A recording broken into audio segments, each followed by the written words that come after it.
it was a bad night at Old Trafford for Manchester United. Injuries galore and 2 own goals in the last 10 minutes that turned the tide, and a game that looks as if it was going to go only one way. They were cruising all the way through the match, and then all of a sudden, I don't know, was it bad luck or another example, Crook, of a lack of concentration that sometimes can beset these teams? Maybe a lack of concentration. I mean, Erik Ten Hag in some quarters has come under fire. Jason Cundy on the sports bar last night suggesting it was arrogant of Ten Hag to think the game was won and to make the changes that he did.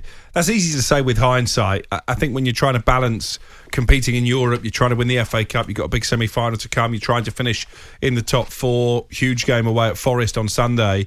When your team look like they're in control, I think most managers will feel they could have afforded to make those changes. Yes, the players slacked off a bit. I think they were unlucky. I mean, typical Harry Maguire didn't have a bad game by his standards, and he's the one who gets hit in the face and the ball finds its way into the back of the net. That could only happen to Harry Maguire, it seems. But the biggest concern, I think, is the injuries. Varane not coming out for the second half. We know that he does pick up little knocks. That's been the story of his career. But the Martinez injury looked a really bad one, having to be carried off the pitch by 2 of his Argentinian teammates, and if he's out for any long period of time, that's a big problem for Manchester United. Rashford already out, Bruno Fernandes suspended now for the second leg in Spain. So all in all, what looked like being quite a comfortable night for Manchester United turned into quite a painful one. Martin, the last 5 European campaigns for Manchester United have been ended by Spanish teams. Is this a situation where Manchester United have somehow conspired to snatch what could be possible defeat from the jaws of a very healthy victory? Yeah, it looked like that. You know, after, 10 minutes or so in control of the match. But yeah, you can be unlucky. You know, I mean, this is the thing about building a group. They're building a reputation again, aren't they? It's a new group of players, new manager. The players on the pitch, you think of the yesteryear, the players would have gone round the group saying, let's not let this happen. Let's stay in front. Make sure we don't slip up. But, I mean, the Maguire one was just ridiculous. So that is just rank bad luck. That can happen. Has that ever happened to you, something like that? I've scored own goals for sure. You know, but just while you just can't help it. I mean, he literally, there's nothing he really could do about that. It just hit him on the face, and it took a very odd deflection. Yeah, I mean, of course it's happened to me. You stand around there long enough, and you play enough games. Eventually, you get unlucky. I'm a big fan of Maguire, to be honest. I don't understand all the clamour around him. Varane getting injured is not ideal. Martinez looks really bad. You know, the poor fella, it looks like his Achilles is gone. Well, actually, Erik Ten Hag says it isn't his Achilles, but he doesn't know exactly what it is. I mean, that sort of filled me with a little bit more confidence, if I'm honest. Well, that's almost good news, that, you know, that it's not an Achilles.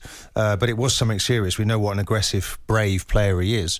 And without Rashford around, you know, Martial, we were going to talk about him this morning, and you look at his career has never really taken off there, and you're relying on a player who's very inconsistent in his performance, and that's really what Manchester United can't stay fit. Now.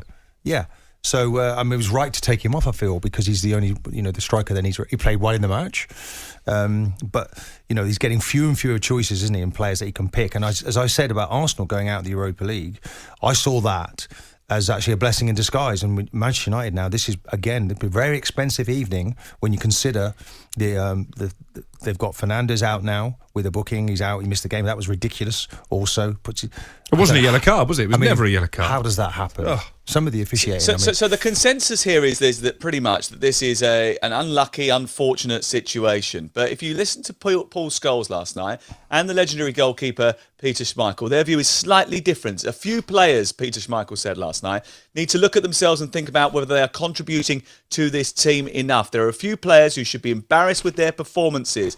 The best player is the guy who scored the 2 goals, Mark Sabitzer. He's really good. His teammates have let him down. What do you think about that, Crook? I think that's a bit dramatic, to be honest. Listen, when Peter Schmeichel talks, you sit up and take notice because he's been there, he's got the medals. But yeah, it didn't feel like it was a performance where too many United players let themselves down. I think it was poor in-game management, but maybe that is a result of a little bit of mental fatigue. Maybe they did feel that the game was won, and perhaps you could use that as a stick to beat them with. But I've got to say, by and large, this group of Manchester United players have delivered more good moments than bad this season. As Martin quite rightly has said, it's a group that is still building. There's obviously going to be more additions made in the summer. So I wouldn't jump on that bandwagon just yet. And they've still got the second leg. On what we saw for 80 minutes last night, Sevilla are rubbish. United should go there and win the second leg. This is not a great That wasn't Sevilla really side. much of a secret, though, bearing in mind that they sold their two best defenders last year. They had the best defence in Spain last year. They sold their two best defenders, Diego Carlos to Aston Villa and Jules Koundé to Barcelona, and they're 13th in La Liga. They've had a terrible season. At one stage, they were fighting against relegation. Erik ten Hag is confused as well as to how they lost control of this match.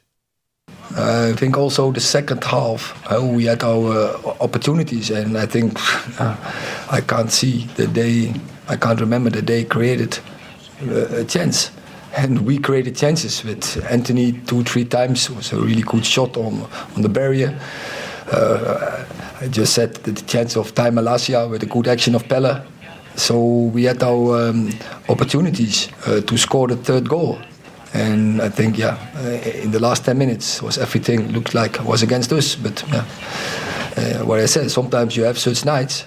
But we have to make sure we learn from such nights. But sometimes it's also bad luck, and you have to accept it and go on.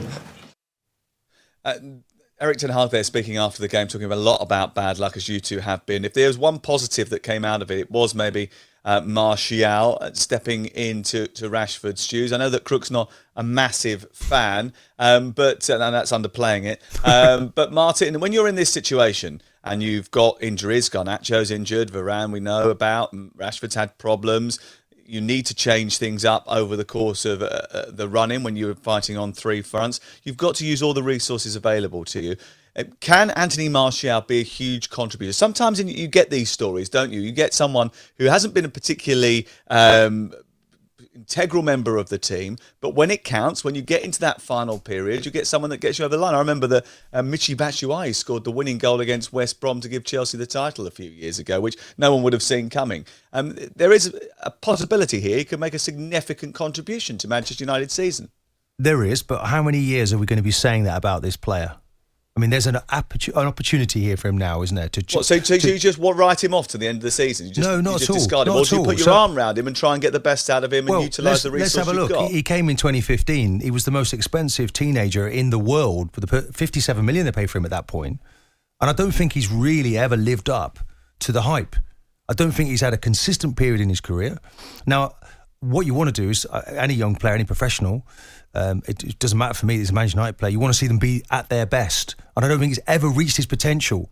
He has a golden opportunity to do that now with a manager that's open-minded. He wants the player to be free, but he's not creating enough. He's not playing enough. He's not creating enough. He was in Seville last year, by the way, went on loan. Yeah. He's only played, 30 caps for France. This guy should have 60, 70 caps. He's simply not doing enough. He has to wake up now within his career. He's still only 27 years of age. He's rapid. He's got the ability in front of goal. He needs a period where everything goes his way.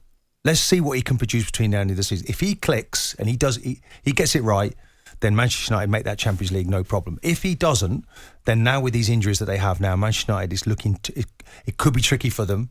I expect them to make the Champions League, but now you've got a lot of the players out injured, so it's not going to be easy. But he should see this as an opportunity, a golden opportunity now to resurrect his Manchester United career. Jim White and Simon Jordan. Monday to Friday mornings from 10 on AM, on DAB, via the talkSPORT app and on your smart speaker. talkSPORT.